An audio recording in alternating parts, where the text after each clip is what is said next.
Repay to Caesar what belongs to Caesar, and to God what belongs to God. This is what Jesus said in Mark chapter 12, verses 13 to 17.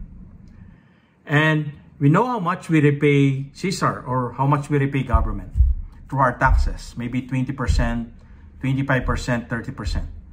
And when you buy something else, you are also taxed, maybe 8%, 7%, 4%. So depending where you are being taxed, or you repay Caesar, you repay the government. The question is, how much do you repay God? How much do you repay God what belongs to God? And Jesus answers this in Mark chapter 12, verses 20 to 34.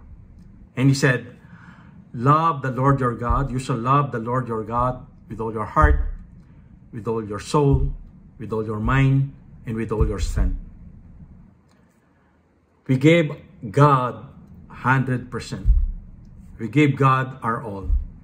We don't give God just a few. No, we give Him our all. We don't give Him 30%, 40%, 80%. We give Him our 100%. And when we give God our 100%, we give Him our love. We give Him our heart, our soul, our mind, our strength. 100%.